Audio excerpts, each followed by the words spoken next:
Fala galera, tudo bem? Queridos Medicoffers, bora para mais um raio-x da banca. Eu sou Henrique, professor e coordenador da cirurgia, e agora a gente vai falar da prova da UERJ de R+, cirurgia. No raio-x da banca, a gente entra a fundo na banca, na instituição, nos temas quentes daquela prova, aprende modos diferentes de encarar o desafio das questões. E eu gosto muito do raio-x da banca, é muito legal ficar falando sobre as provas. Espero que vocês gostem, assistam os raios-x da banca, façam as provas antigas e bons estudos. Prova da UERJ, tanto R1 quanto R+, mas mais o R+, cirurgia ainda. É uma prova de números e dados objetivos, um decoreba curto e grosso, de rodapé de livro, muito sofrida. Os mesmos temas se repetem, mas é uma sopa de questões, de banco de questões, que dependendo do ano é um aleatório do que vai cair. Apesar de ser os mesmos temas, né? É uma sopa de questões que às vezes cai, às vezes não cai. É mais difícil você fazer uma previsão certeira.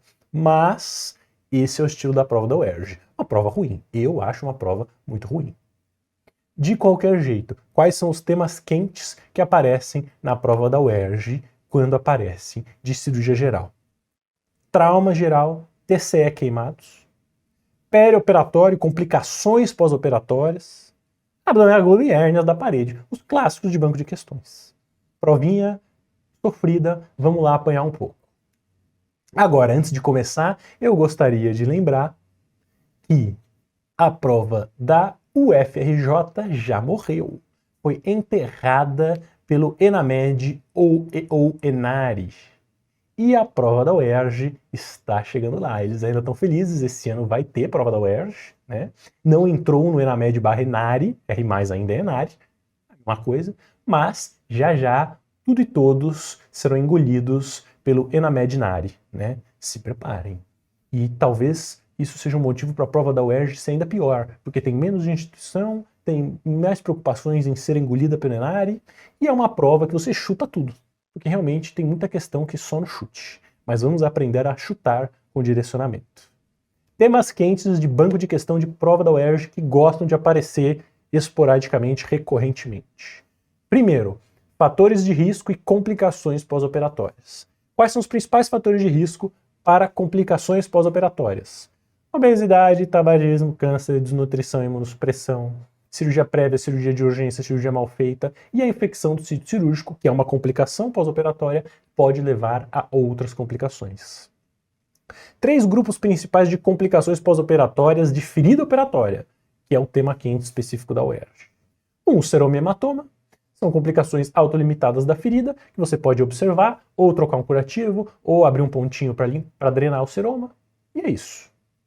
Deiscências clássicas, deiscência superficial, deiscência de pele subcutânea, cicatrização por segunda intenção. Deiscência total profunda, eventração ou evisceração. Eventração, abre a aponeurose, solta os pontos da aponeurose e a pele está íntegra. Você vai ter líquido peritoneal saindo em grande quantidade, um pouco de dor, e a palpação você sente a perda da contiguidade. Ou evisceração, saiu uma alça, está dando oi à alça. Diagnóstico clínico, tratamento, reoperação e fechamento de volta da cavidade, idealmente colocar uma tela. E os verdinhos são as infecções de sítio cirúrgico. A infecção superficial é uma infecção de pele subcutânea, você vai abrir um ponto, drenar um pouco, fazer uma limpeza. Ou infecção profunda, já tem músculo e aponeurose acometidos, tem crepitação, dor intensa, febre alta, secreção purulenta, taquicardia.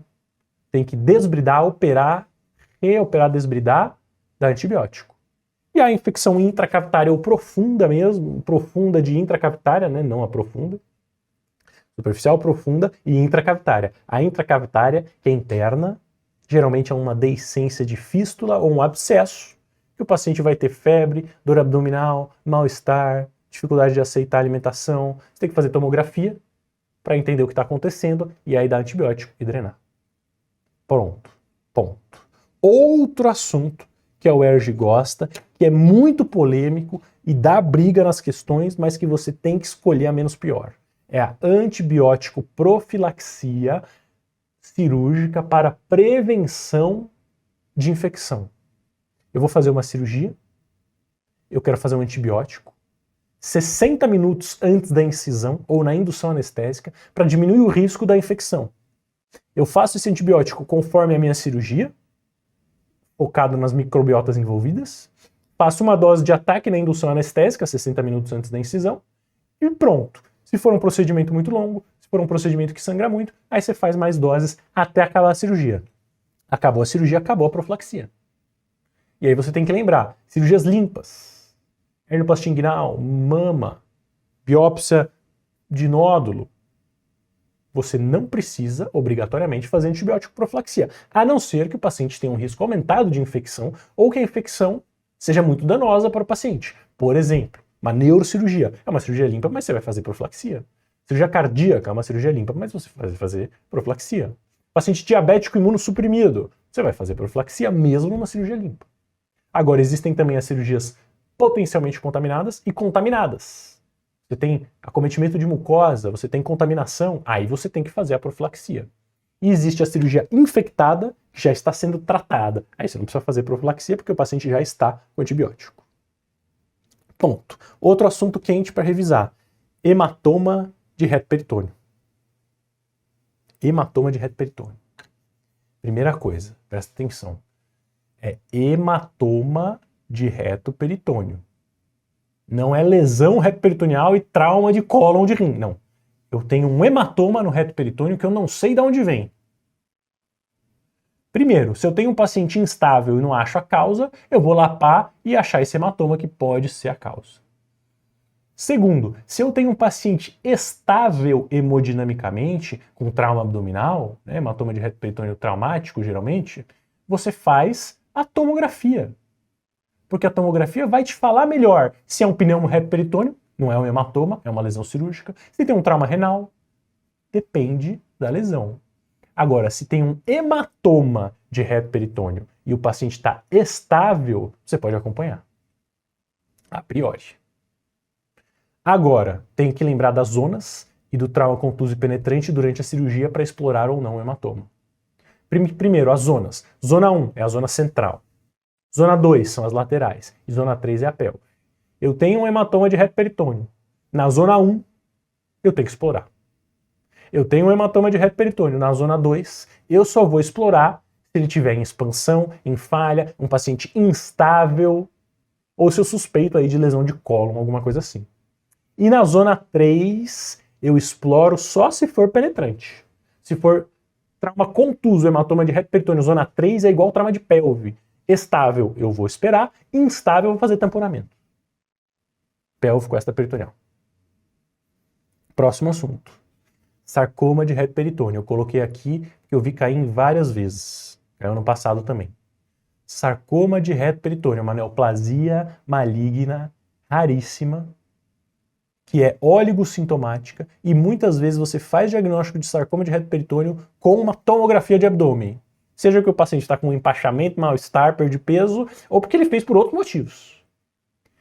Fez a tomografia, tem um sarcoma de reto peritônio, ou tem uma massa palpável, tem que fazer tomografia de tórax, abdômen e pelve para estadiar esse sarcoma, entender melhor como ele está e fazer diagnóstico diferencial.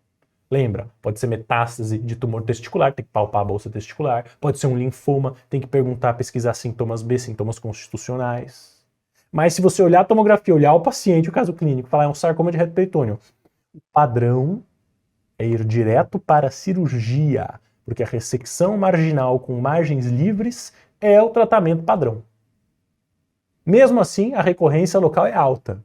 Mas você tem que entender que sarcoma de reto peritônio a gente não faz biópsia. Não faz biópsia. Só faz biópsia se for um sarcoma de reto peritônio, que é inoperável, tem um monte de metástase pulmonar, está invadindo a aorta e veia cava, ou se eu olho e falo, será que é um sarcoma? Ou será que é uma neoplasia renal? Ou será que é um linfoma? Aí se discute a biópsia. tá? Por exemplo, esse sarcoma aqui foi feito biópsia, né? Porque, enfim, é inoperável a princípio, né? O tamanho da lesão demorou para chegar no hospital. Muito bom. Vimos uns temas quentes, falamos o que é a prova da UERJ, mas bora ver questões para discutir e bora entender um pouco melhor sobre essa prova. 2023, uma questão legalzinha, de caso clínico, em que você tinha que falar se era eventração ou evisceração. Dicas de questões de caso clínico. Primeiro, leia o caso e resume em palavras-chave, para você entender o que o examinador quer. Segundo, olhe as alternativas primeiro, isso te ajuda a procurar as palavras certas. Por exemplo, olhando as alternativas, eu já sei que a questão é de evisceração ou eventração. Eu já sei que evisceração ou eventração, o certo é operar. Então dá para responder a questão sem ler o enunciado, porque a única que tem tratamento cirúrgico é a letra C. Mas, de qualquer jeito, a gente pode ler o enunciado para entender melhor a situação. Mas eu já leio o enunciado procurando as palavras que me digam evisceração ou eventração. Eu tenho que achar escrito no enunciado se tem alças exteriorizadas ou não. Ou você pode ler o enunciado padrão também, não gostar das minhas dicas, não tem problema. É um idoso, fez uma cirurgia há 8 dias, com infecção superficial há 2 dias, que tratou com antibiótico, que nem era obrigatório, mas tudo bem, e tinha que abrir pontos que eles não abriram. Tudo bem. Você leu isso, você começa a ficar preocupado se você lê isso sem ler os testes. Porque você fala, ai meu Deus, eu vou ter que abrir ponto. Ai, fizeram errado, o que será que vai acontecer? Não importa. Por quê? Hoje teve distensão abdominal, secreção suremática depois de uma tosse. Evento eviscerou. Exame físico, deiscência parcial, esterilização de alças intestinais. Independentemente de tudo que estava escrito antes, esse paciente está eviscerado. Se ele está eviscerado, eu não vou fazer curativo oclusivo, eu vou fazer laparotomia de emergência. Resolvido. Mas é uma questão de um caso legalzinho que a gente tem que saber. Em 2023 caiu. Casinho. Em 2024 caiu. Laparotomia exploradora, trauma abdominal fechado, evolução arrastada, drenagem de secreção sanguinolenta pela ferida. Qual o diagnóstico mais provável? Evisceração. Eu fiquei na dúvida e achei mal feita a questão, porque pode ser também eventração. Eu fiquei olhando assim, quinto pós-operatório, secreção sanguinolenta pela ferida, ilho prolongado, trauma fechado. Qual o mais provável? Depende. Palpando, você sente deiscência? Você olha, vê a alça visível? O que mais que ele tem? Faltou muita informação, mas é uma prova teste. Ele tem líquido sanguinolento pela ferida. Síndrome do coágulo retido. O que é isso, gente? Sei lá se existe isso aqui. Seria um coágulo retido lá intraabdominal? Pode infectar esse coágulo? Não tem nada a ver com líquido sanguinolento pela ferida. Hiperidratação. Não é possível. Ou coagulopatia também não é possível. Né? Então o gabarito foi evisceração. Esse é o nível das questões da prova da UERJ. Tem umas questões maiorzinhas, mas a grande maioria das questões da prova da UERJ são uma linha. É uma linha, pá. Você sabe ou não sabe, responde. Pá. É porrada, devolve e toma, devolve e toma. A prova inteira assim. São 50 questões, mas você faz rápido a prova. E geralmente chorando, porque é muita questão que você não sabe. Eu choro sempre quando eu vejo a prova da UERJ. Com relações às cirurgias laparoscópicas do trato biliar, de baixo risco e sem intercorrências, é correto afirmar que, então é uma questão de perioperatório, de medidas perioperatórias para uma cirurgia de colecistectomia ou do trato biliar de baixo risco e sem nenhum problema. Né? Então, o que seria uma cirurgia laparoscópica do trato biliar de baixo risco e sem intercorrência? Eu tendo a pensar aqui numa colecistolitíase, colecistectomia por colelitíase sintomática num paciente asa 1. Enfim, não sei, mas olha as alternativas, ainda bem que é prova teste. Jejum pré-operatório deve ser de 12 horas. Isso aqui nunca em nenhuma cirurgia do planeta vai fazer cirurgia de jejum de 12 horas, apesar de que muitos anestesistas ainda pedem isso e cirurgiões mais antigos também, não tem mais indicação disso. Ainda mais numa cirurgia de baixo risco sem intercorrências. Você vai tomar malto em 2 horas. Antibiótico profilático não é indicado. Olha, cirurgia do trato biliar é uma cirurgia teoricamente potencialmente contaminada. Baixo risco sem intercorrência, você pode discutir. Tem artigo que defende não fazer, mas a maioria dos artigos sérios e de grandes instituições defendem fazer. Não sei. Cefazolina deve ser administrada 2 horas antes. Eu ouvi o Henrique falar e eu aprendi que o antibiótico profilático é 30 a 60 minutos antes da incisão ou na indução anestésica. Então não é 2 horas antes. Então eu vou riscar essa. Essa eu sei que está errada. A do jejum eu sei que está errada. Dieta só deve ser liberada um dia depois da cirurgia. Você vai deixar o paciente 24 horas em jejum, numa cirurgia de baixo risco sem intercorrência, morrendo de fome. A letra D está muito errada. Então eu vou na menos errada, que é a B, que também está errada. Mas é a prova do ERG. Não vale a pena discutir com esse tipo de pessoa. Porque você vai discutir, vai se estressar e a pessoa vai achar que tem razão, você vai gastar energia. Então não discute. Você quer marcar o melhor gabarito para ser aprovado. Tem 4 opções. 3 horríveis e uma ruim. Escolhe a ruim. Né? Você vai ter que escolher alguma coisa ruim para você. Escolhe a menos ruim. Eles, na UERJ, em 2023, seguem um protocolo que não indica antibiótico profilático para esse tipo de cirurgia. Agora, no ano anterior, numa cirurgia de plástica, que é menos risco que biliar, eles indicaram antibiótico. Porque eles mandaram dar antibiótico e só perguntaram o tempo.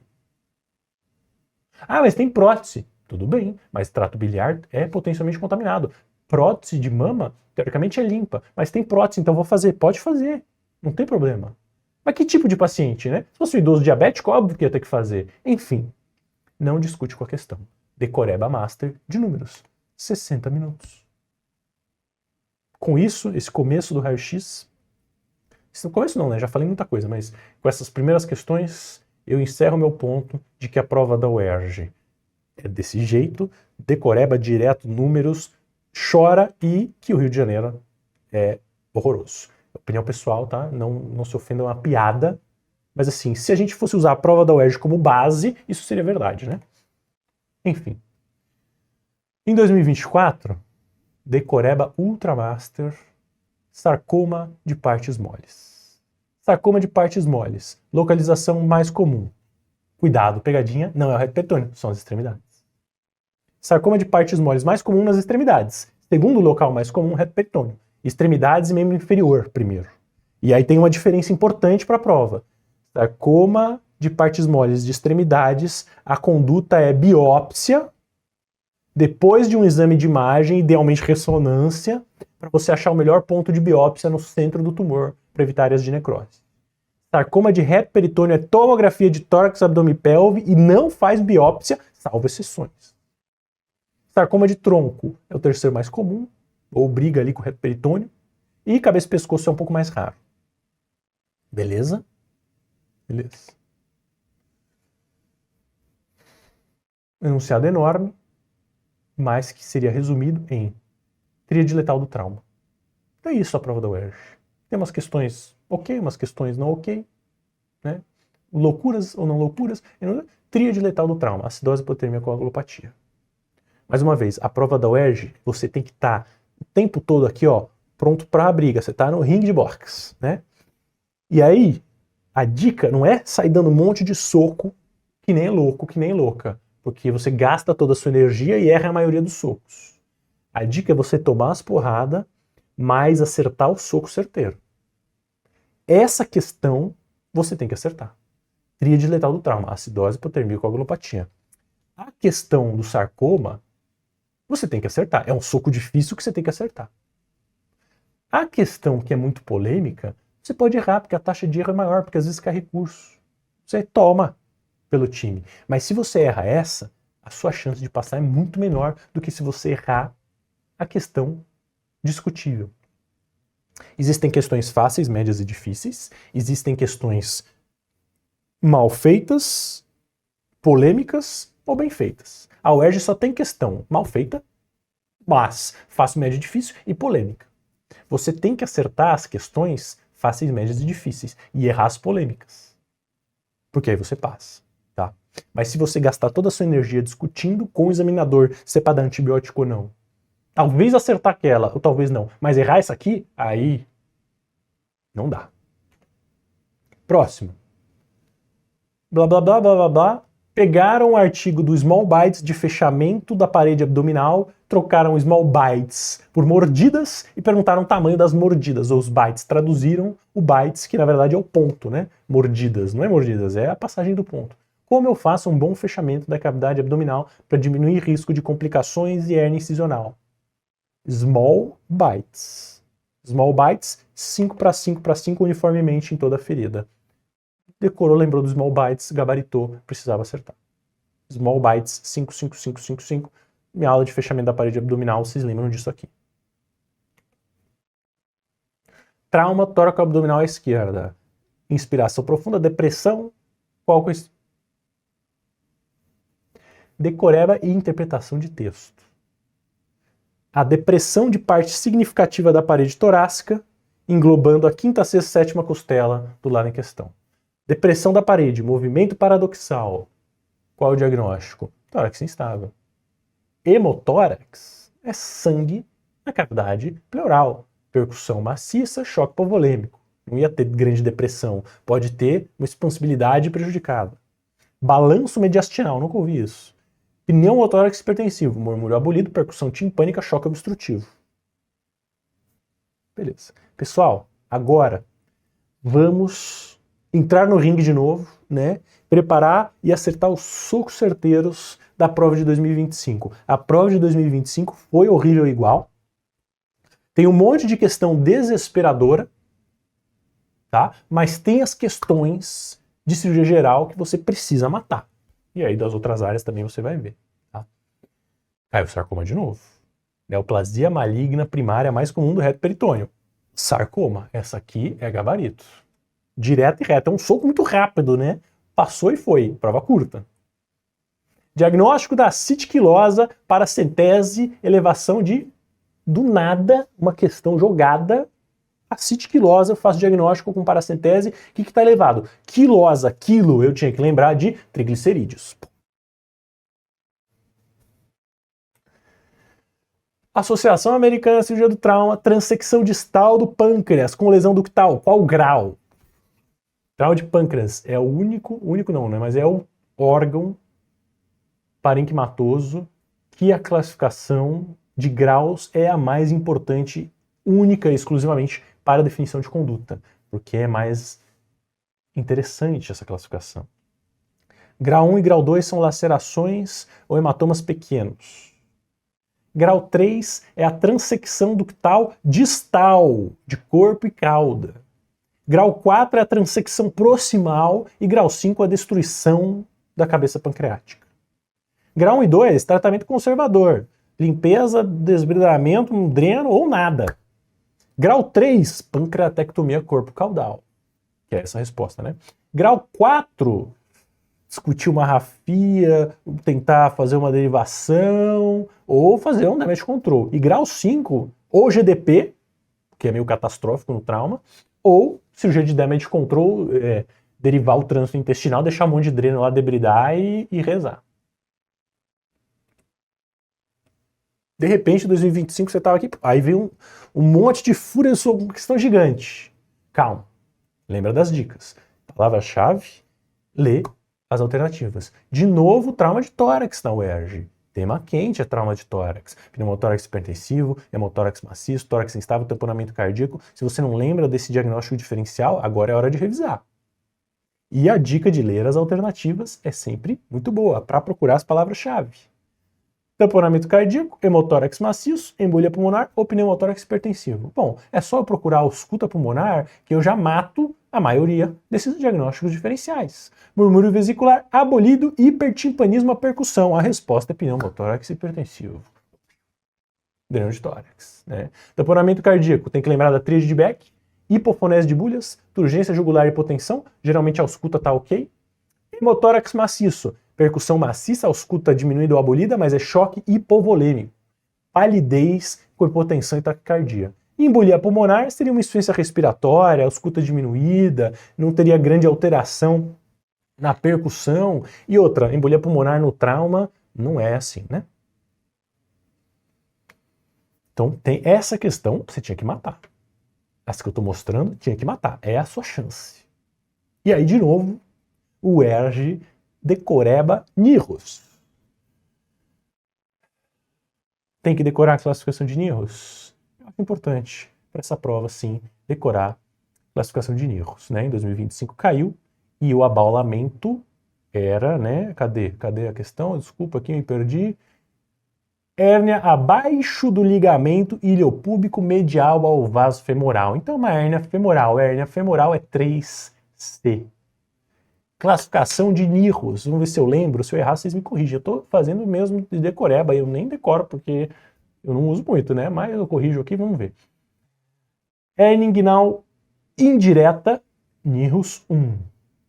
Nihus 2, hérnia inguinal indireta, com anel inguinal interno dilatado. Nihus 3, defeito da parede posterior. A, hérnia direta. B, hérnia indireta, com defeito da parede posterior. C, femoral. E 4, 3D é a hérnia mista. Acho que é isso, hein? E a direta, bem direta, femoral e mista. E o 4 seria a recidiva. Acho que eu acertei. Enfim. E para finalizar, com chave de ouro, e a gente ficar desse jeito aqui mesmo que eu tô, né? Desesperado, esse tipo de questão. Lesão da veia cava inferior devem ser reparadas primariamente, desde que o reparo não estreite seu lúmen mais de... Fico olhando assim. Essa questão, gente, ninguém vai saber, ninguém leu isso no livro e decorou. Você vai ter que ter uma boa imaginação e dar um chute direcionado. Veia cava é uma veia grande, tem retorno venoso. Se eu conseguir fazer um reparo primário, é melhor. Mas se a lesão é muito grande e ficar com estenose, não dá para fazer reparo primário. O que seria uma estenose aceitável venosa? Na dúvida, vai na metade, 50%, né? E aí você faz um advogado de diabo com essa questão. Porque 20% é pouco, 40%, 70% é muito. Então eu vou no 50%, que é o aceitável para estenose venosa de reparo primário, beleza? É 50%. Mais que isso não dá. Pronto. Conseguimos vencer a nossa luta, nossa porradaria, né? O que você precisa levar para a prova da UERJ? Trauma de tórax, diagnóstico diferencial, pneumotórax hipertensivo, pneumotórax maciço, tórax instável, pneumotórax aberto, tamponamento cardíaco, abdômen agudo, principalmente colecistite, colangite, pancreatite, a antibiótico profilaxia de ferida cirúrgica, cirurgias limpas, potencialmente contaminadas, e o bom senso para fazer antibiótico profilático ou quando fazer, escolher a melhor opção, mas lembrar dos conceitos iniciais. Hérnia inguinal, Nihus, anatomia direta e indireta, e as complicações pós-operatórias que a gente viu no começo. Esses são os temas mais quentes que podem aparecer de novo, que eu estou apostando. E sarcoma também, apesar de ser muito raro, eu já vi mais de uma vez. Tá? Vamos ver os outros raios-x, vamos treinar com mais provas da UERJ. Se você quiser treinar ainda mais, você pode treinar com provas da UFRJ falecida, do próprio Enari, que também tem muita coisa do Rio, e muita resiliência e paciência. Você sabe que você vai sentar e abrir a prova da UERJ e vai se assustar. Mas se você tiver isso em mente, controlar a ansiedade, tentar se virar nos 30 nas questões, você tem mais chances. Claro que tem que estudar muito, né? Tem que ter o conteúdo em mãos. Mas isso a gente tem. Eu estou tentando trazer um extra aqui no raio-x, um diferencial para você conseguir um pontinho a mais, para você também encarar as questões de um jeito diferente. Pessoal, muito obrigado, espero ajudar, espero acertar, me deem notícias depois, deem feedback e boa sorte na prova. Um abraço do Grupo Medcoff.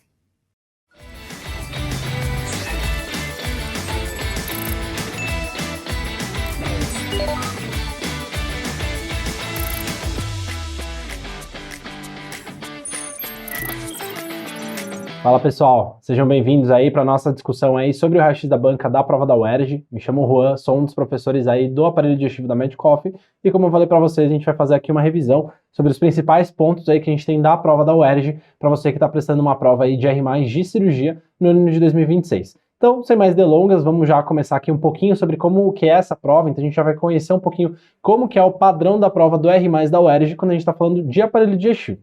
Então, dentro aí da prova da UERJ, a gente sabe que tem 50 questões em média, obviamente que sem considerar aí as que potencialmente podem ser anuladas, mas a maior parte das questões são questões bastante diretas, não tem muito caso clínico complexo aí, e muitas vezes os temas são repetitivos. Isso torna pra gente uma ferramenta aí para a gente aumentar a nossa nota, considerando que os temas passam a ser cada vez mais repetidos ao longo dos anos. E se a gente parar para olhar um pouquinho do aparelho digestivo propriamente dito dentro da prova da UERJ, olha só que interessante, tem sido cada vez mais cobrado. Lembrando que a gente está falando de uma prova de 50 questões, das 50 questões em 2021, 8 questões eram de aparelho digestivo, e hoje, da última prova, agora de 2025, praticamente metade aí da prova, 21 questões dentro das 50 questões, foram de aparelho digestivo, que mostra pra gente que tem aumentado aí a importância dessa especialidade tão maravilhosa dentro da prova, por isso que é importante a gente aproveitar para ressaltar os principais pontos para a gente ganhar alguns pontos a mais. E a mesma coisa, são poucos casos clínicos e os temas quase sempre são repetitivos,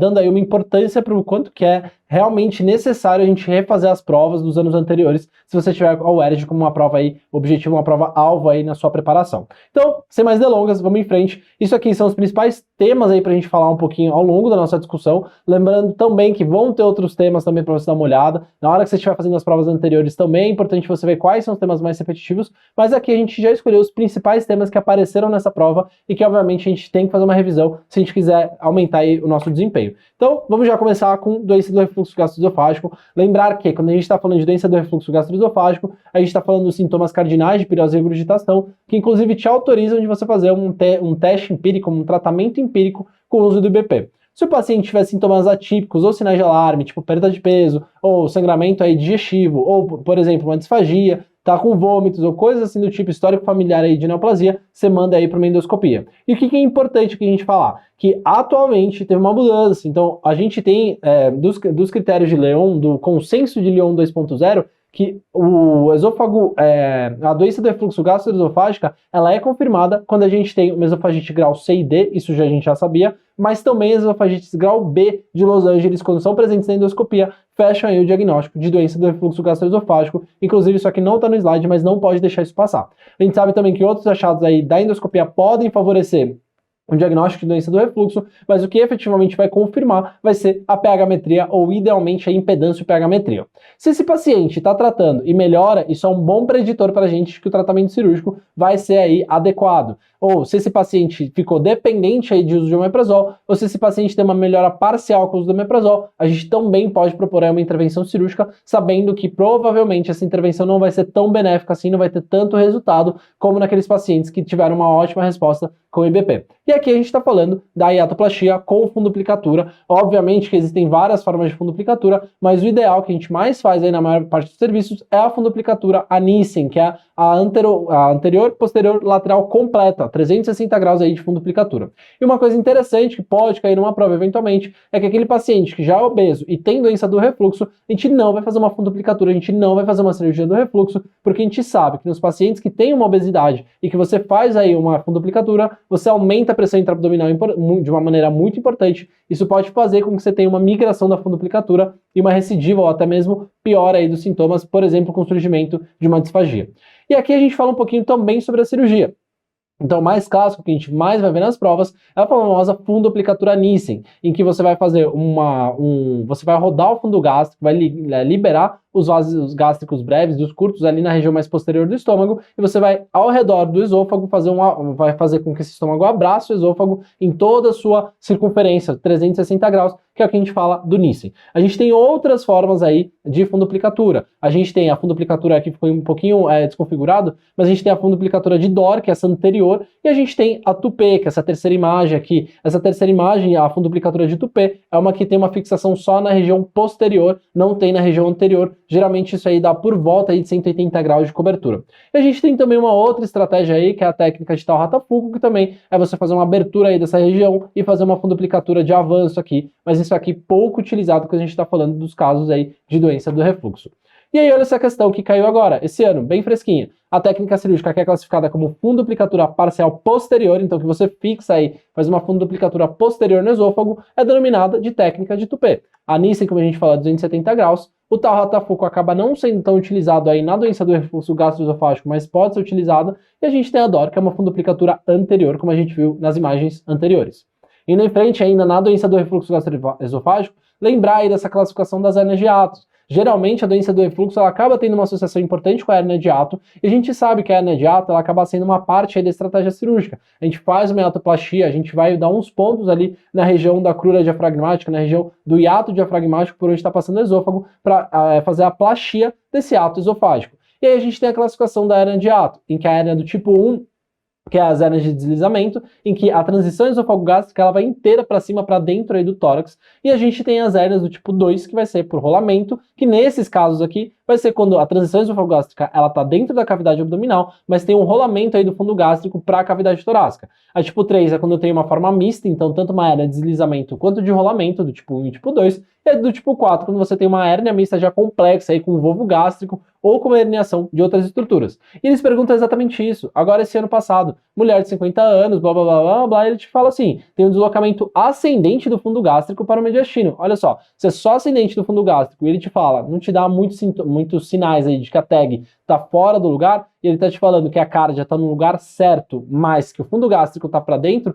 isso aí pra gente só pode ser uma hérnia gástrica, uma hérnia hiatal, desculpa, do tipo 2, porque tá tendo aí um deslizamento, um rolamento aí do fundo gástrico, que nem a gente vê aqui na imagem, não consigo ter, aqui eu tenho um pointer, perdão, então eu tenho o fundo gástrico herniando aí pelo hiato esofágico, e aí a transição esôfago-gástrica e a cardia acaba ficando no mesmo lugar, não tem nenhuma distócia aí desse posicionamento, uma hérnia do tipo 2 por rolamento, que nem a gente falou anteriormente. Beleza, falamos então agora sobre uma patologia benigna. E uma coisa que é interessante da UERJ é que eles têm frequentemente cobrado as patologias malignas, quer seja do esôfago e quer seja aí de outras partes do trato gastrointestinal. Vamos começar então a falar agora sobre o câncer de esôfago. O que a gente sabe do câncer de esôfago, que a coisa mais importante é a famosa diferenciação entre os dois tipos histológicos. Lembrar que a gente tem o SEC e lembrar que a gente tem o adenocarcinoma. E as provas gostam de brincar com isso, porque a gente sabe que o SEC vai ter um fator de risco muito importante, que é o tabagismo e etilismo. Alguns outros menos importantes e menos frequentes, por exemplo, pacientes que já tenham aí uma síndrome de Plummer-Vinson, ou pacientes que tiveram, por exemplo, megaesôfago, ou que já tiveram, por exemplo,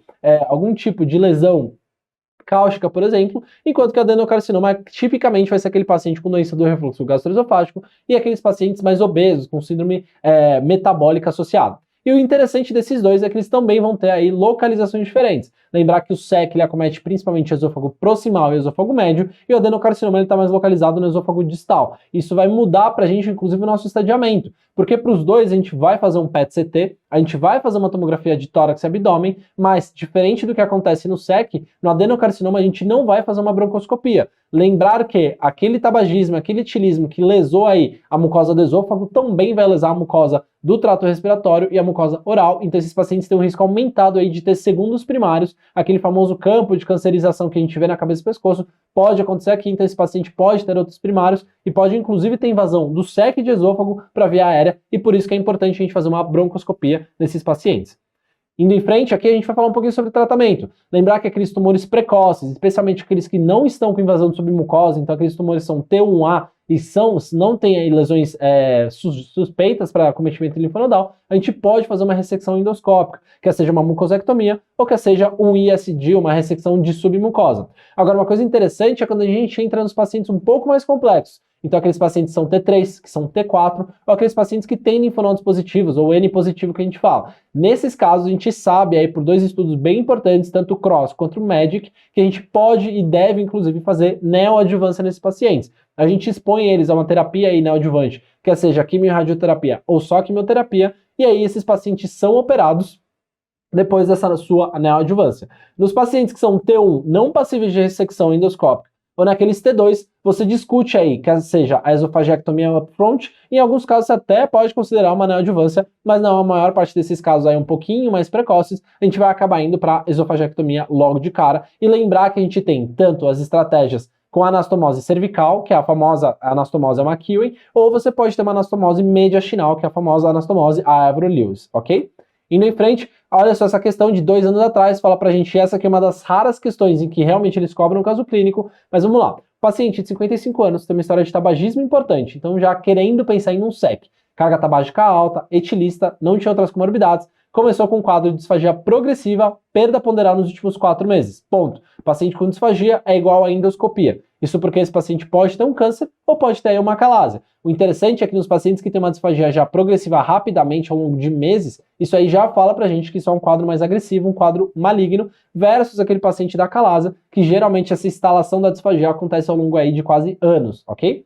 Beleza, fez uma endoscopia, mostrou uma lesão ulcero-infiltrativa no terço médio. A gente falou então que nos pacientes que têm SEC, geralmente o SEC acontece no esôfago proximal e no esôfago médio. Indo em frente, essa biópsia mostrou um SEC como a gente já esperava. Fez uma tomografia de abdômen e pelve, uma tomografia de tórax, que mostrou um espessamento aí na região do terço médio do esôfago. Ele não fala muito pra gente aí no ponto de vista aí de linfonodo ou qual que é o estadiamento, mas uma coisa interessante é que na maior parte dos pacientes que tenham aí SECs, a gente vai acabar optando pela neoadjuvância, e aqui nesse caso realmente a gente vai para radioquimioterapia neoadjuvante. Aqui ele não dá muito espaço para você pensar se é uma cirurgia upfront, ou se dá um espaço para você pensar numa cirurgia aí por ressecção endoscópica. Aqui ele já está te falando que é uma lesão que é inclusive vista na tomografia, então provavelmente esse espessamento já representa pra gente ou um T3 ou até mesmo aí um T4 aí na jogada, beleza? Vamos em frente. Câncer de estômago. Falei para vocês que a parte oncológica da UERJ sempre é bastante cobrada. Então, assim como a gente tem no esôfago, no estômago a gente tem 2 grandes tipos histológicos que vão ter uma manifestação e um quadro clínico e até mesmo a questão epidemiológica um pouquinho diferente. Então a gente tem o tipo intestinal, que acaba sendo um pouquinho menos, um prognóstico um pouco menos pior, e o tipo difuso, que é um tipo que está mais associado com a mutação do gene CDH1, mas que pode acontecer aí de maneira esporádica e que vai ter um prognóstico muito mais reservado. Lembrar que o intestinal ele vai ter aí principalmente uma disseminação hematogênica e vai acometer mais os pacientes de sexo masculino. Já o câncer difuso vai ser mais associado com pacientes de sexo feminino e vai ter uma relação aí com o fenótipo do tipo sanguíneo A e obviamente com a questão familiar.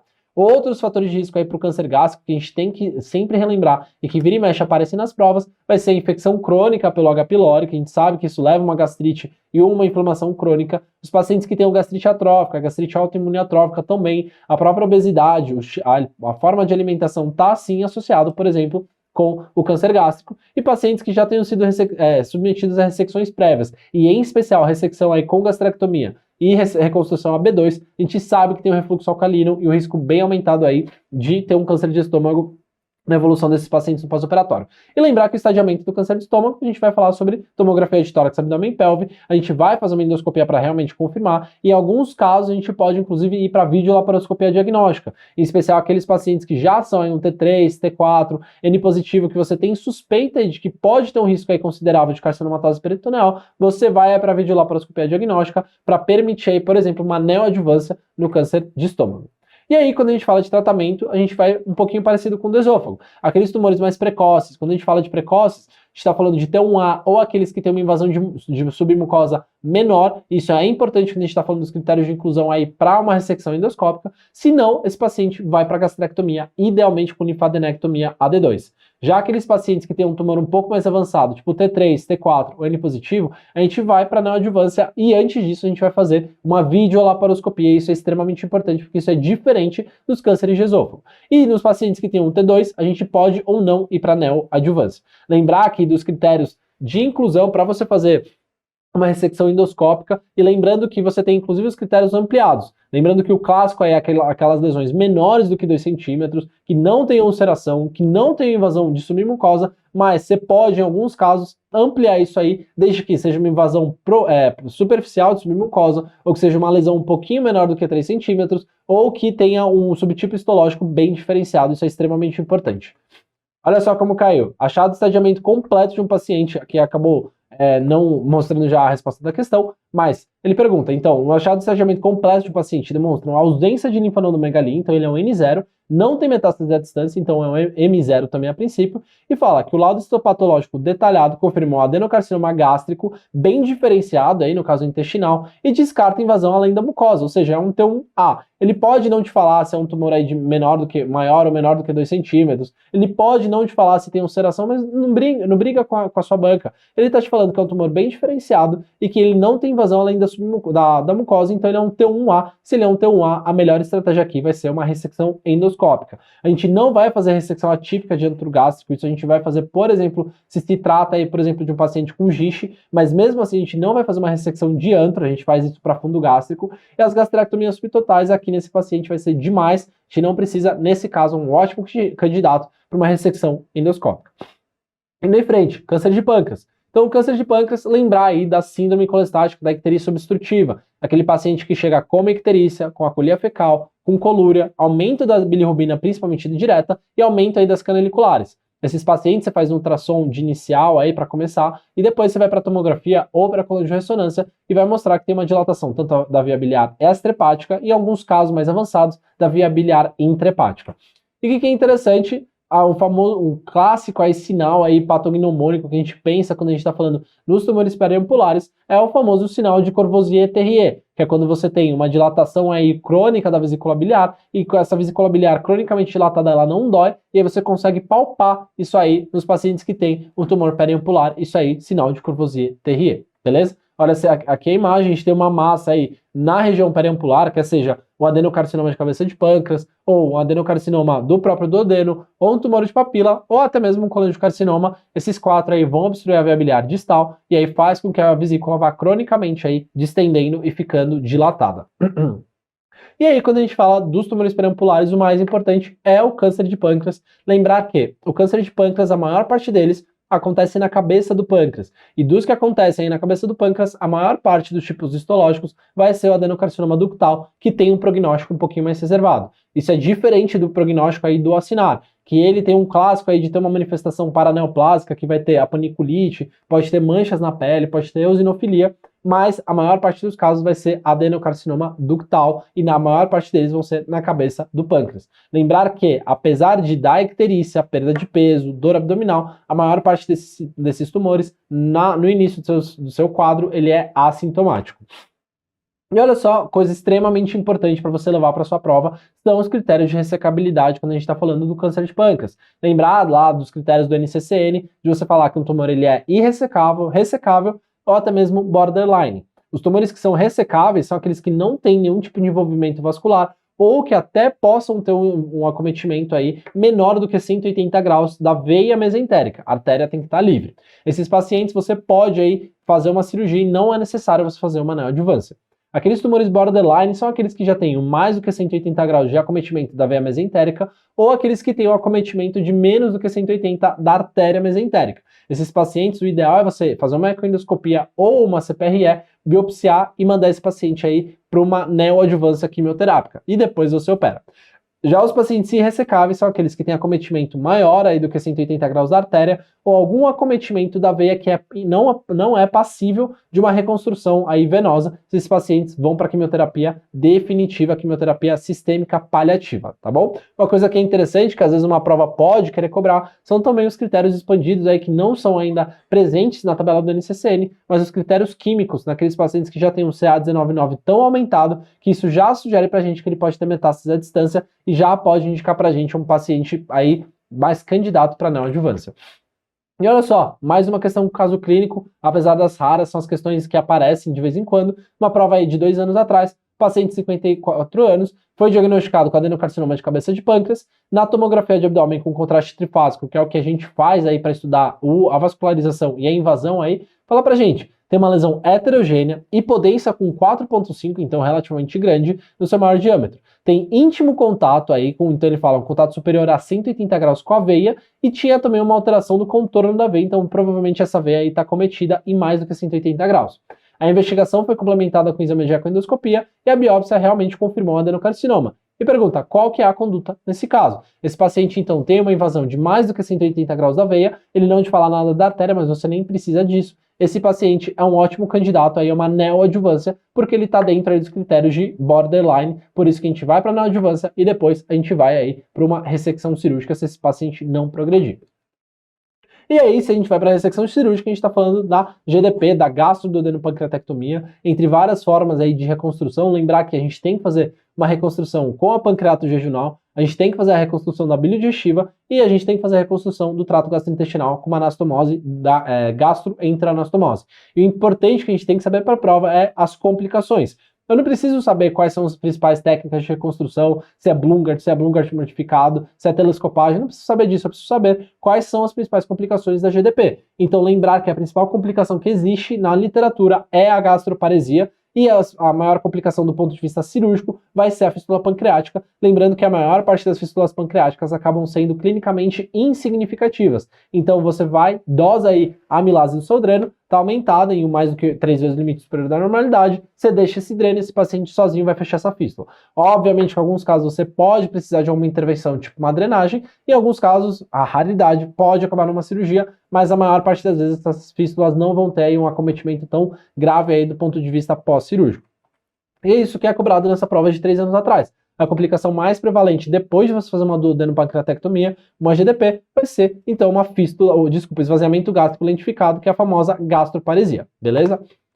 Ok, tamo indo. Câncer de vesícula biliar cai? Bastante. Todos os anos tem caído. E o que a gente tem que saber do câncer de vesícula biliar? Lembrar que o mais importante dentro do câncer de vesícula biliar é o estadiamento, porque isso vai mudar pra gente como que é o tratamento para esse paciente. Quer seja um paciente que chega aí, que eu faço o diagnóstico de um câncer antes de operar, ou para aquele paciente que foi fazer uma colecistectomia por outro motivo e o AP vem aí compatível com adenocarcinoma. Lembrar que o câncer de vesícula biliar é o câncer mais frequente da via biliar e a maior parte dos casos acontece, você descobre de maneira incidental. E uma questão epidemiológica bem importante é que o câncer de vesícula biliar tem muita associação com pólipos, pacientes que já têm pólipos aí na vesícula, pacientes que já tiveram colistites crônicas aí formando uma vesícula em porcelana, e a famosa colangite esclerosante primária, que é aquela doença que está intimamente relacionada com a retocolite ulcerativa. E lembrar que paciente que tem um câncer de vesícula, o importante vai ser o grau de invasão e o estadiamento. Paciente que tem invasão até a lâmina própria, até o epitélio, T1A, a colecistectomia é mais do que o suficiente. Resolvido, o paciente vai para o segmento.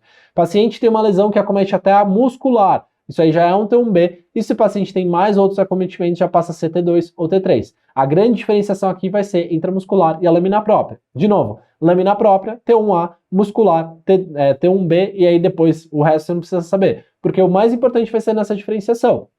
Paciente fez uma colecistectomia e veio o T1A, o que você vai fazer é só a colecistectomia e tá mais suficiente. Paciente veio como um T1B na sua peça ou já é um T1B logo de cara, você vai fazer uma colecistectomia oncológica radical. E o que é isso? É você fazer a colecistectomia com margem, geralmente 2 aí até 3 centímetros de margem hepática, fazendo uma hepatectomia do segmento 4, principalmente 4B, e do 5. E fora isso, você vai fazer também uma linfadenectomia do hilo. Uma coisa interessante aqui é que você vai fazer nos pacientes uma congelação aí do ducto cístico para ver se a via biliar está acometida ou não. Porque se a via biliar estiver acometida, você também vai ter que ressecar a via biliar.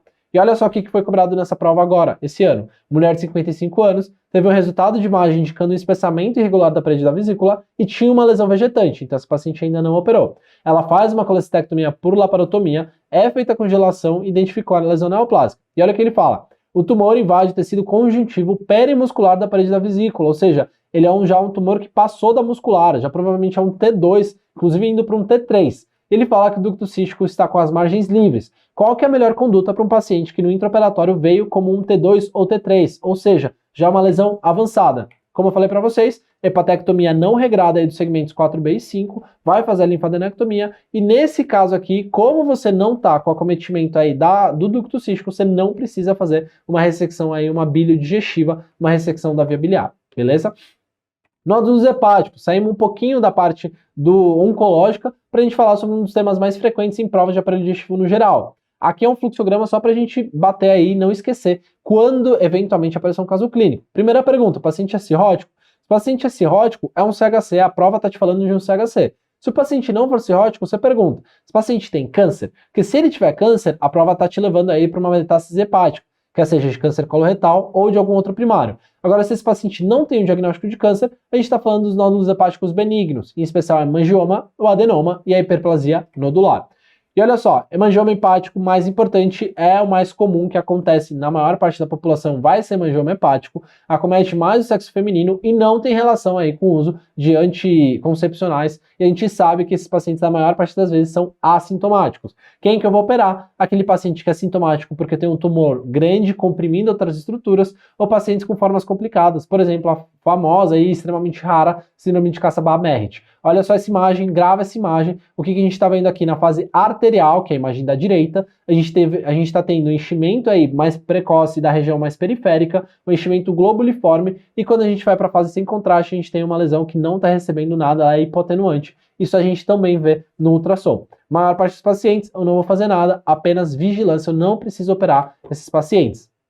Hiperplasia nodular focal, é a segunda mais frequente. Também não tem relação com o uso de esteroides, ou com o uso aí de hormônios ou de anticontraceptivos, e também acomete mais o sexo feminino. E o interessante aqui é que esses pacientes, na hora que você faz a tomografia, uma parte considerável, até um terço, um quarto deles, vai ter essa famosa cicatriz central. E o importante também, que nem acontece no hemangioma, vai ser quando que eu vou operar, e na maior parte das vezes os pacientes não vão ser operados, só vão ser operados quando tiverem algum tipo de sintomas. E aqui a gente muda, porque a gente está falando do adenoma hepático, que apesar de não ser tão frequente, ele acaba tendo algumas condutas um pouco variáveis. Isso porque a gente sabe que o adenoma hepático já começa a ter um risco de malignização, a depender de algumas características, e a gente sabe que o adenoma hepático tem influência sim do uso aí de algum tipo de hormônio, quer seja hormônios esteroides ou uso também de anticontraceptivos aí hormonais. E aqui a gente tem que falar um pouquinho sobre a classificação molecular, porque isso foi visto aí ao longo dos anos que de acordo com a sua classificação molecular vai ter um risco maior ou menor aí de ter um risco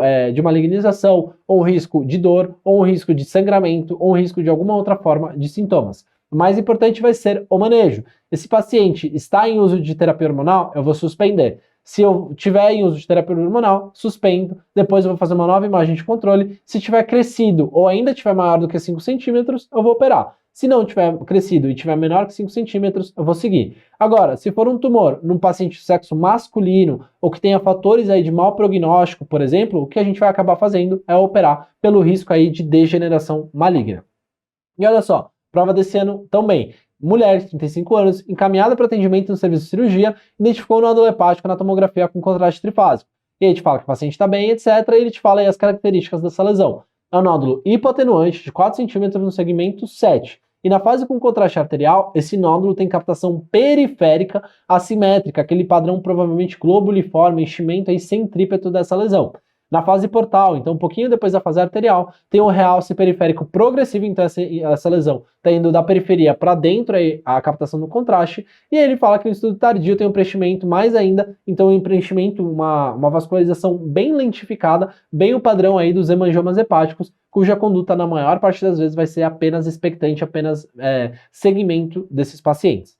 Vamos acabar aqui com câncer coloretal, tema também extremamente frequente na maior parte das provas e que não é diferente aqui na prova da UERJ.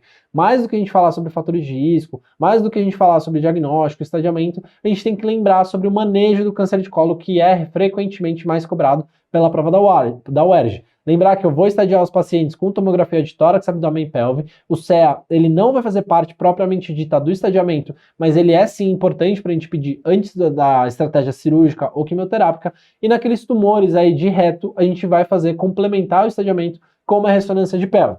E aí o manejo como que vai ser? Primeiro, vou perguntar, essa lesão ela é intraperitoneal, então ela é cólon direito, cólon transverso, cólon esquerdo, sigmoide, reto alto, ou ela é extraperitoneal, ou seja, reto médio para baixo. E aí, se essa lesão for intraperitoneal e não tiver lesões à distância, cirurgia logo de cara, lembrando aí dos princípios oncológicos, então ressecar aí mais do que os linfonodos, ligar os vasos na origem, margens aí proximais e distais maior do que 5 centímetros, tirar a peça imunobloco, tudo isso tem que ser levado em consideração.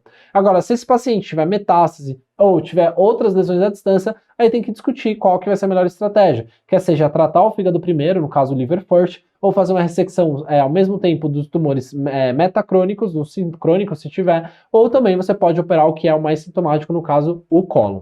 E aí nos tumores extraperitoneais também vai ter um manejo um pouquinho diferenciado. Os pacientes com tumores extraperitoneais, eles acabam muitas vezes sendo candidatos aí a uma neoadjuvância. Isso porque a gente sabe que nos tumores que são T3, T4, N positivos, ou estão com o esfíncter acometido ou em risco, você fazer uma neoadjuvância, você reduz aí o risco de recidiva local e você reduz também a taxa aí de amputação abdominoperineal. Ah, mas isso eu vou fazer para todos os pacientes? Não, eu vou fazer geralmente para T3, T4, N positivo, ou aqueles tumores aí muito próximos aí da região do esfíncter, do plano interesfincteriano, que eu vou tentar preservar fazendo a neoadjuvância. Cada vez mais a gente tem falado, inclusive, sobre o uso do TNT, que é a neoadjuvância total, ou Total Neoadjuvant Therapy, que é quando você termina a neoadjuvância e você faz uma quimioterapia aí de consolidação. Isso faz aí um benefício aí tanto do ponto de vista sistêmico, mas também tem uma recidiva, né, reduz a taxa de recidiva local. E o interessante aqui fiz neoadjuvância, eu reestadio e opero.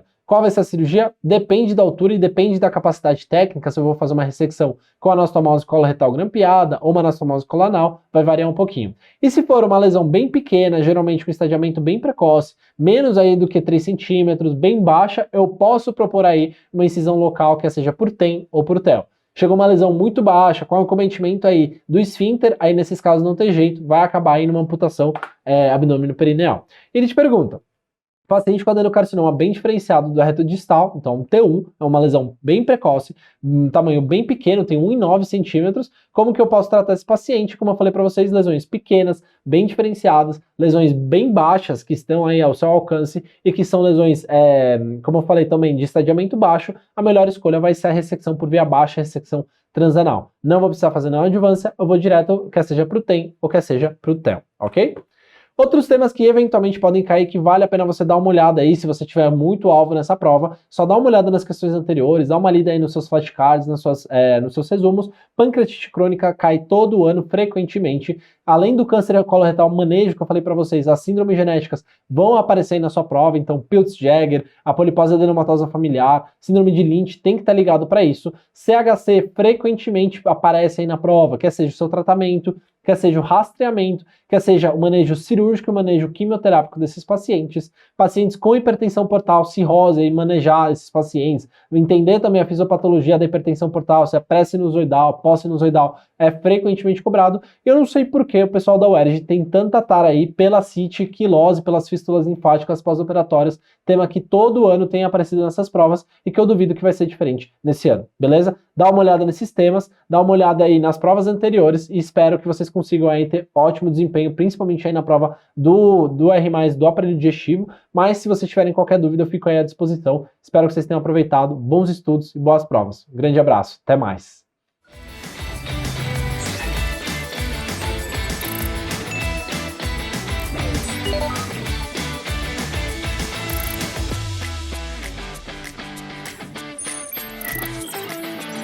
Olá pessoal, sou Matheus Oroski, professor de cirurgia vascular aqui do grupo MEDCOF e hoje nós vamos fazer o raio-x da banca de cirurgia vascular da prova da Universidade Estadual do Rio de Janeiro, que contém aí um dos serviços de cirurgia vascular mais tradicionais do Rio de Janeiro, que é a prova da UERJ. Mas apesar de ter um dos serviços mais tradicionais, que opera via aberta, opera via endovascular, opera vários casos complexos, uma equipe extremamente competente, a gente está diante de uma prova que ela foge um pouco do padrão das outras provas de cirurgia vascular que vocês veem aí no nosso circuito de provas. Que a gente está diante, basicamente, de uma prova de anatomia aplicada. Então vocês vão ver que o que cai de vascular nessa prova é saber anatomia. Artéria tal é ramo de quem? Que é isso, é uma prova direta, geralmente. Além disso, essa prova ela tem uma tara por trauma vascular intraabdominal, mais especificamente por trauma de veia cava inferior.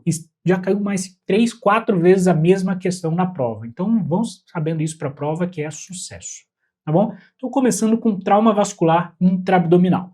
Então, se eu tenho uma lesão de alguma estrutura vascular intraabdominal, eu tenho que saber se essa lesão é de uma estrutura arterial ou de uma estrutura venosa.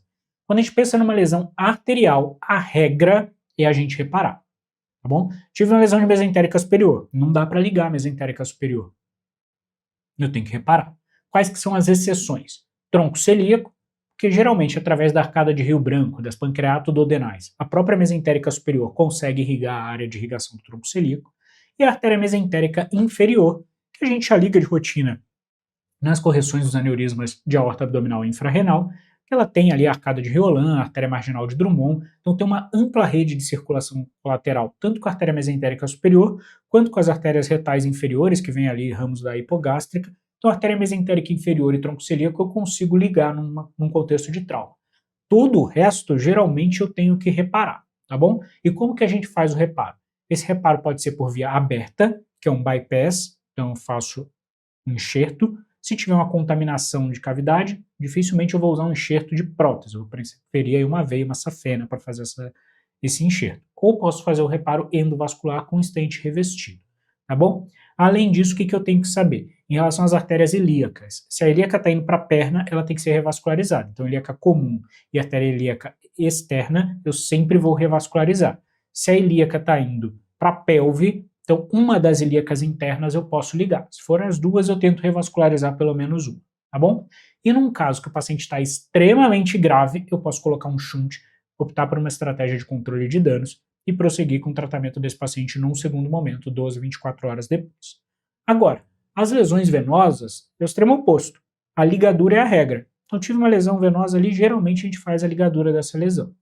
Quais são as exceções? Veia porta, veia mesentérica superior, veia renal direita e renal esquerda antes da emergência da gonadal e cava suprarrenal. Então vamos entender, veia porta. Não dá para ligar a veia porta, porque ela é responsável por 70% da irrigação hepática.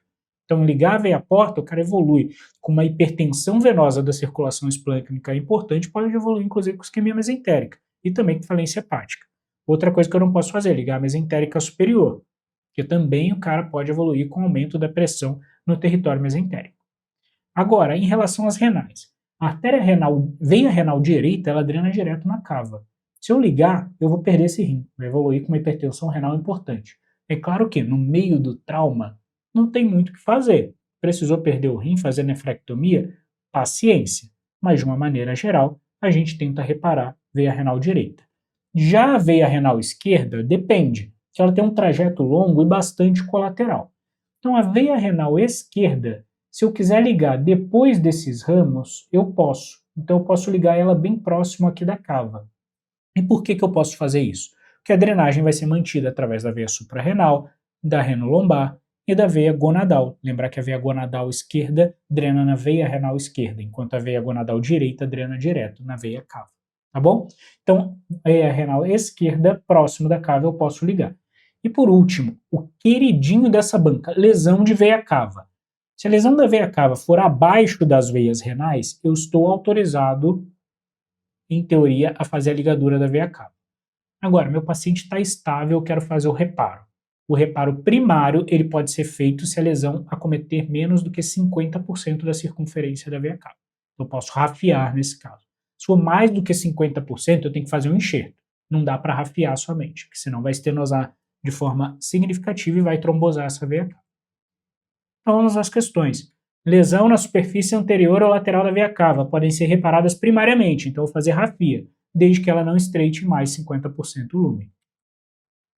Mesma coisa, mais do que 50%. E tinha mais outras duas questões, eu não trouxe aqui de propósito para não ficar extremamente repetitivo. Agora, anatomia vascular. E a primeira questão a gente já falou, veia ovariana direita drena para quem? Então vamos lembrar aqui, veia cava inferior, veia ovariana direita drena direto na veia cava inferior. Por isso que eu não posso ligar a veia renal direita, porque não tem como escoar através da veia ovariana. Já a veia ovariana esquerda, ela drena na veia renal esquerda, tá bom? Então essa é a diferença anatômica. Então veia ovariana direita drena direto na cava inferior. Outra questão, num paciente submetido à laparotomia exploradora de emergência por traumatismo abdominal aberto, tomou uma facada, tomou um tiro, a secção cirúrgica provisória da artéria ilíaca comum direita pode ser efetuada para abordar qual estrutura? Então vamos lá. Tenho artéria ilíaca comum, eu tenho aqui a aorta se dividindo em artéria ilíaca comum direita e esquerda. E ele fala que no trauma existe uma manobra que eu posso seccionar a artéria ilíaca comum direita para expor uma estrutura que está atrás dela e depois a gente faz a anastomose de novo, faço o reimplante da artéria ilíaca comum direita. Quem que passa atrás da ilíaca comum direita? Justamente a bifurcação da cava inferior. Note como essa banca adora a lesão de cava. Gabarito, alternativa A. Outra questão, o paciente sofreu uma lesão por arma branca no epigastro. Durante a laparotomia, tinha uma lesão da artéria gastroepiploica esquerda, que foi ligada. Qual é a origem desse vaso? E aí vocês vão lembrar da irrigação do estômago. Então, como é feita a irrigação do estômago? Majoritariamente através do tronco celíaco, que ele trifurca em gástrica esquerda, que vai para a curvatura menor do estômago, artéria esplênica, que vai para o baço, e artéria hepática comum. A artéria hepática comum da artéria gastroduodenal, que se divide em gastroepiploica direita, para a curvatura maior do estômago, e as pancreato-duodenais. Além disso, depois que emite a artéria gastroduodenal, a artéria hepática comum passa a se chamar artéria hepática própria, que emite a artéria gástrica direita, que vai se anastomosar com a gástrica esquerda na curvatura menor do estômago. E a gastroepiploica esquerda, que também vem para a curvatura maior do estômago, ela é ramo distal da artéria esplênica, assim como as artérias fúngicas gástricas curtas aqui, que vão para o fundo do estômago. Então, se foi ligada à artéria gastroepiploica esquerda, ela é ramo da artéria esplênica, alternativa A. Isso já caiu mais de uma vez. Pessoal, raio-x rápido aqui é uma prova basicamente de anatomia e de lesão de cava. Se você souber essas duas coisas, você tende a gabaritar a prova de cirurgia vascular dentro aí da cobrança da UERJ. Beleza, pessoal? Boa prova para todos vocês.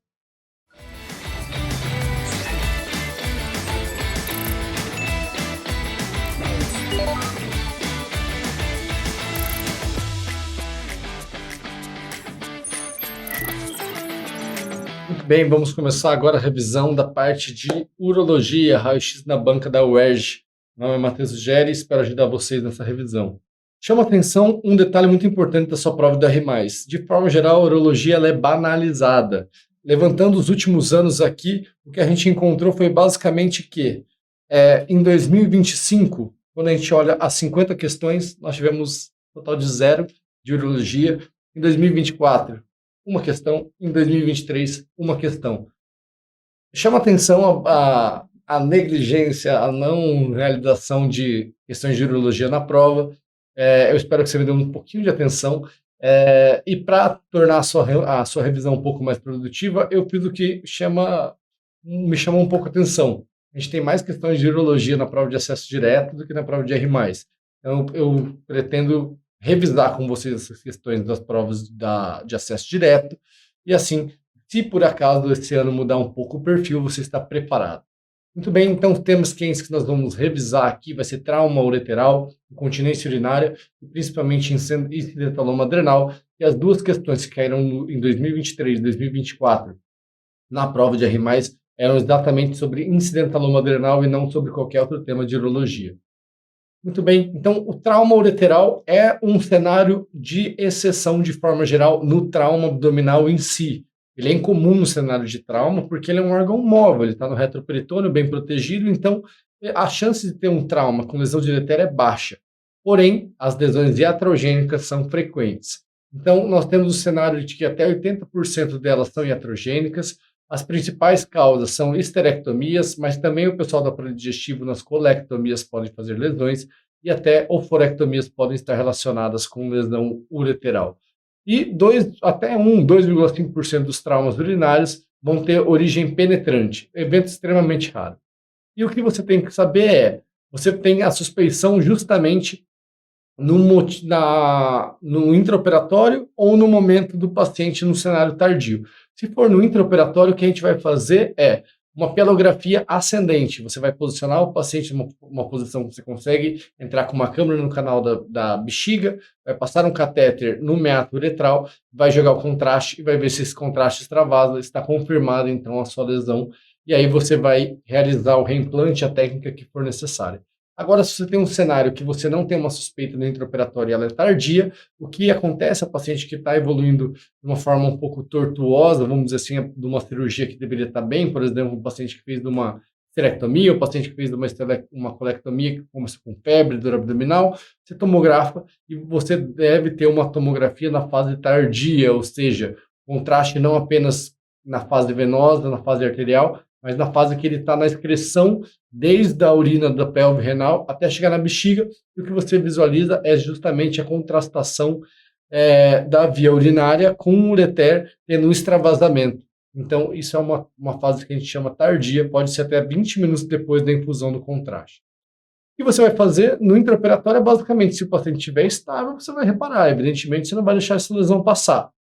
Se for uma lesão proximal, você pode fazer uma uretero-uretero, você pode fazer uma uretero-cálico, ou se for uma transuretero. De forma geral, a gente não vê essa lesão muito proximal, não. Ela é mais distal. Mas tem uma importância também. Se for uma lesão parcial, ou seja, apenas extravasa um pouquinho de contraste, mas o contraste continua chegando na bexiga, chegando na pelve renal, então você pode simplesmente passar um duplo J.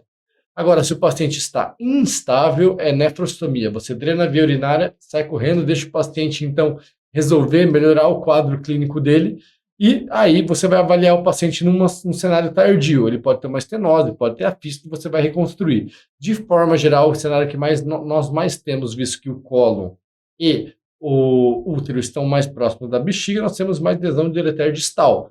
E aí o que é importante é, nenhuma anastomose funciona bem se ela tiver tensão. Então o que você tem que fazer é uma anastomose sem tensão. Você vai reimplantar esse ureter. E aqui eu deixei um exemplo para você que é chamado psoas HIT. A gente então descola a bexiga e fixa ela no psoas de forma que ela consiga ficar mais alta e assim o ureter que está aqui, ele consegue ser reinserido de uma forma sem tensão. Uma outra alternativa, quando é uma lesão mais longa, é você fazer um flap da bexiga. É chamado de Boire flap. Você vai fazer um flap da bexiga para permitir esse reimplante do ureter. Dito isso, nós vamos conversar sobre bexiga hiperativa. Esse tema também só caiu na sua prova de acesso direto, nunca caiu na prova de R+, mas está aqui para a gente ter isso em mente. Então a gente chama de bexiga hiperativa, basicamente uma série de sintomas distintos que levam a uma perda do controle vesical. Pode ser uma origem de lesão do nervo, seja central ou periférico, na coluna, ou que tenha uma falha na aferência ou na eferência da transmissão nervosa para o paciente. De forma geral, então, você tem que lembrar que a aferência vai acontecer pela fibras delta, que é o plexo pélvico, e enquanto que a eferência, ou seja, a ordem para a bexiga relaxar ou contrair, vem uma rede mais rica. Então, nós temos os receptores muscarínicos, e nós temos receptores beta-3, e nós temos o nervo pudendo.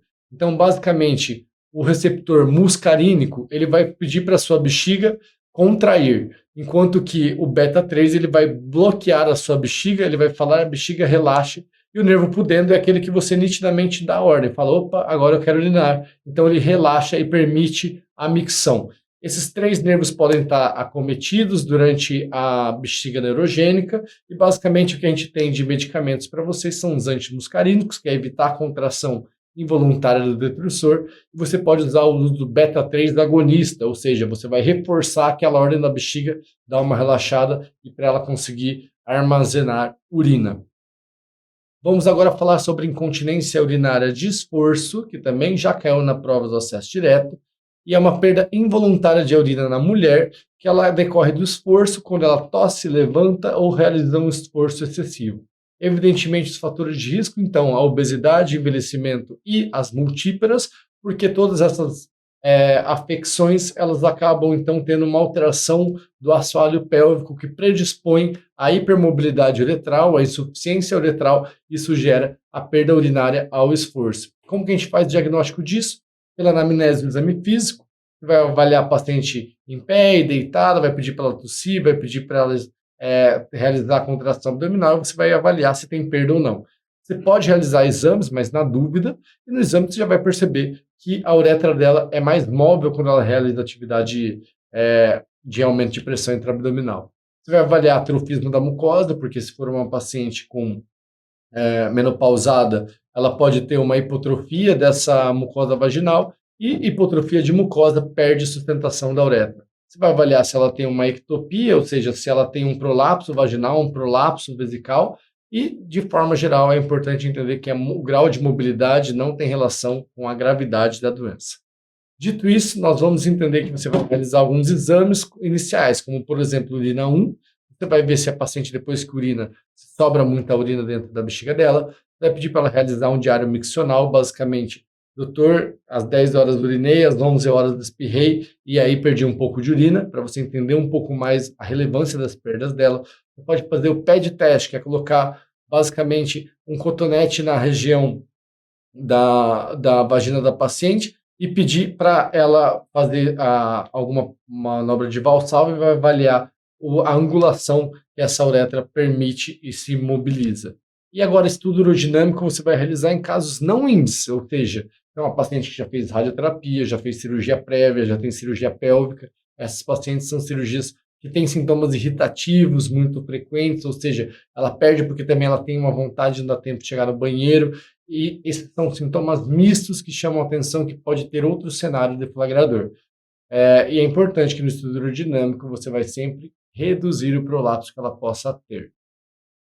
Dito isso, aqui é demonstrado o estudo urodinâmico, basicamente você observa aqui que a paciente teve, então, aumento da pressão abdominal, que não se traduziu em aumento da pressão detrusora, ou seja, não foi o detrusor que contraiu, foi a ordem do examinador falando, Tulsa, faça a contração abdominal, e aí ele molhou aqui que ela teve perdas urinárias, ela ficou molhada.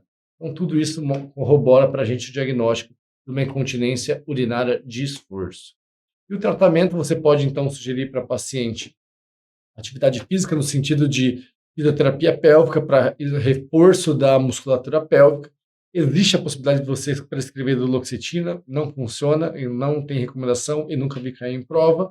E você vai realizar cirurgias para os pacientes que têm uma incontinência refratária à fisioterapia pélvica. Então, você pode fazer os slings. Basicamente, ele consiste no uso de uma tela ou do uso da aponeurose para você elevar essa uretra. Ele pode ser realizado transobturatório, ele pode ser realizado retropúbico, pode ser uma tela ou ele pode ser até a aponeurose. É um sling de uretra média que vai fazer com que, então, você trate a incontinência urinária de esforço dessa paciente. E agora o tema que de fato é mais quente, que foi o que caiu na sua prova de R+, sobre incidentaloma adrenal.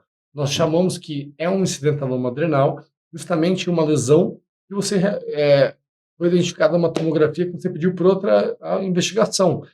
Tem, vamos dizer assim, um nódulo hepático, você tem a investigação de nefrolitise e, bum, você entendeu que ali existia uma lesão adrenal e é a forma mais corriqueira hoje em dia, com a disseminação dos estudos de imagem, a gente realiza o diagnóstico das lesões adrenais de uma forma mais incipiente, antes que elas virem grandes brocotomas com grandes manifestações clínicas. Então aqui você percebe setada as duas adrenais, aqui você percebe ela em Y, que é mais normal, aqui parece que já tem um pequeno nódulo, e aqui já tem uma massa adrenal, ou seja, você percebe que tem até uma necrose, tem mais alterações relevantes nessa adrenal.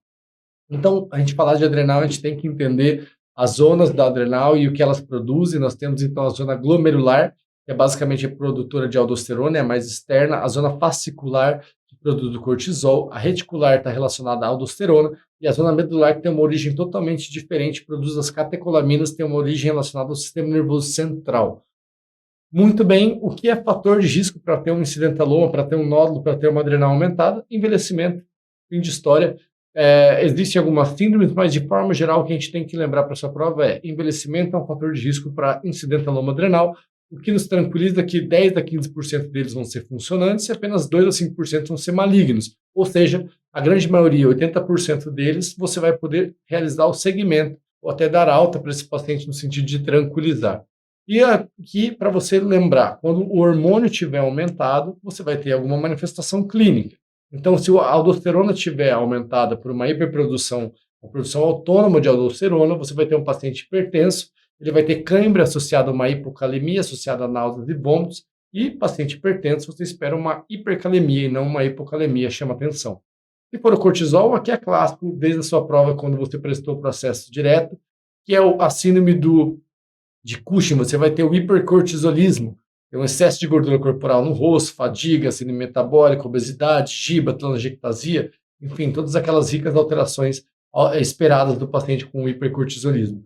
E agora, se for forem as catecolaminas que estiverem aumentadas, a gente vai ter o famoso crise de paroxismos. Pense você em situações que te deixam estressado, que libera aquela baita adrenalina, você fica com uma sudorese fria, taquicardia, palpitação. É exatamente isso que acontece nesse paciente de uma forma totalmente aleatória. Esses pacientes eles podem desenvolver hipertensão de forma geral na sua prova e na vida eles têm mais crise de paroxismos. É um paciente que com uma descarga adrenérgica muito alta, ele pode ter uma insuficiência cardíaca, arritmia e morte súbita. Muito bem, então o que nós vamos fazer quando nós tivermos uma suspeita de lesão adrenal? Nós temos que realizar uma tomografia. O ultrassom é um exame insuficiente para estudo da adrenal. Então, a tomografia permite avaliar tamanho, borda, densidade e washout, e é exatamente a partir desses achados que nós vamos caracterizar entre uma lesão potencialmente benigna e uma lesão potencialmente maligna.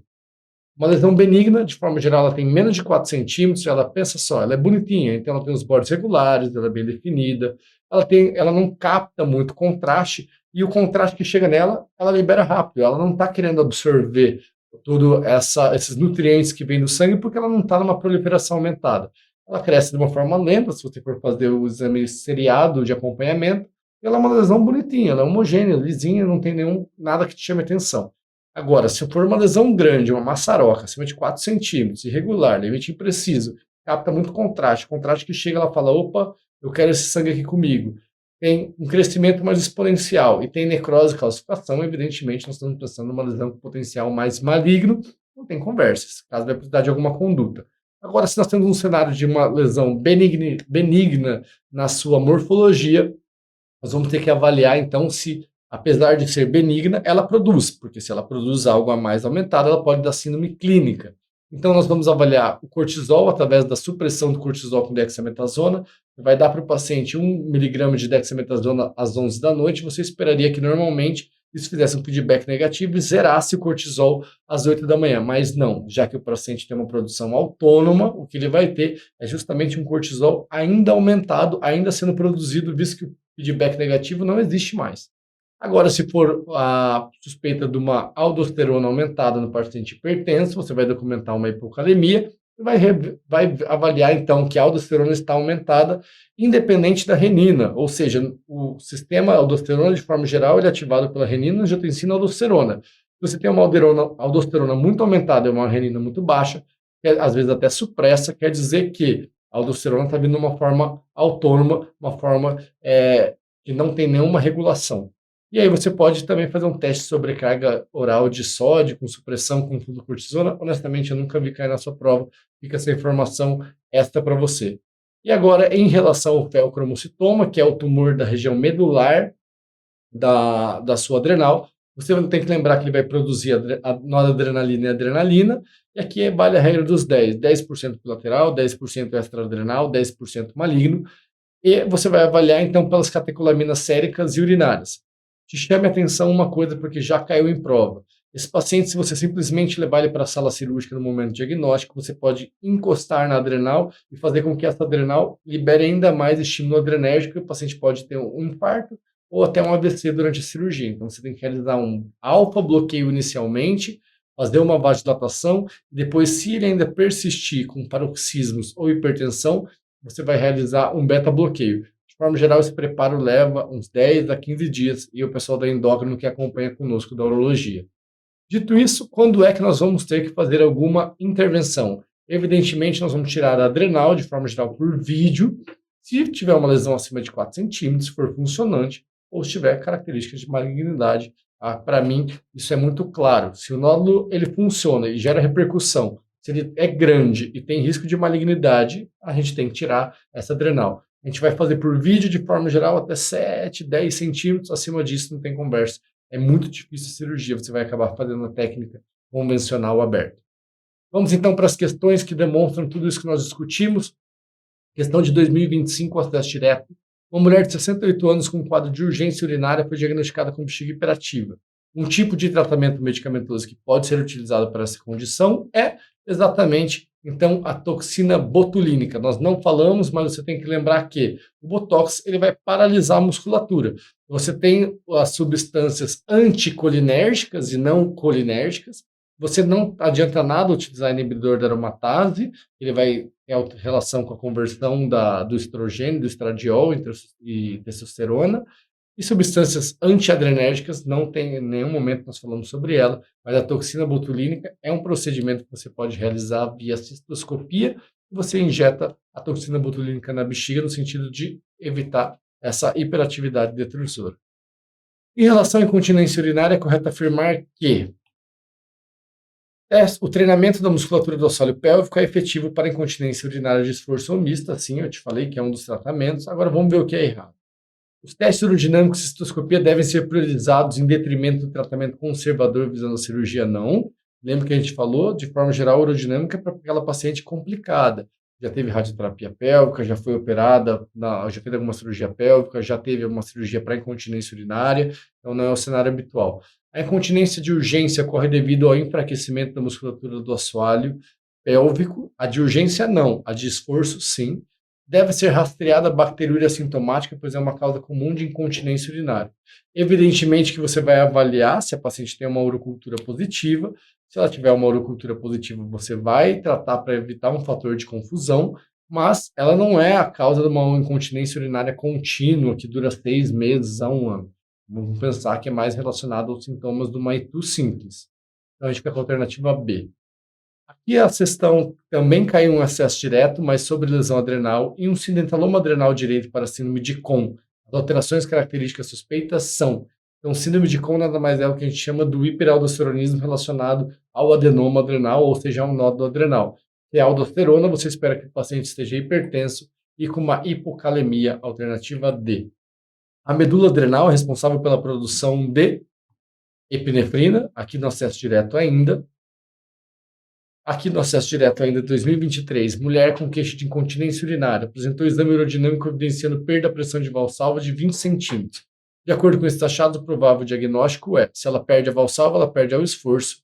Nós pensamos então num defeito esfincteriano, porque a pressão de perda é muito baixa. De forma geral, acima de 70 é porque é hipermobilidade, abaixo de 70 é por defeito esfincteriano. Isso é um conceito antigo, não se vê mais nos guidelines, foi uma questão de 2023, mas eu quis deixar aqui representado para você estar já ciente, exposto a esse conteúdo.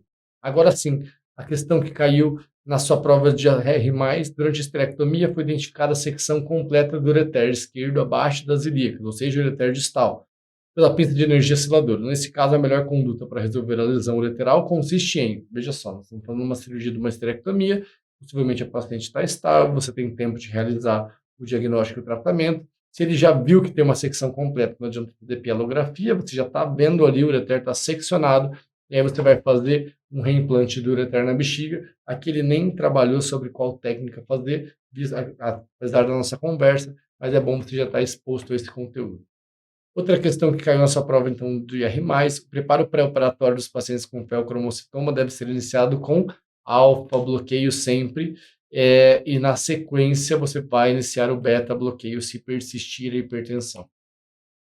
Mitotano, que é um derivado do inseticida, tem sido utilizado no cenário adjuvante para o tratamento de lesões ressecáveis ou para metástase de doenças malignas.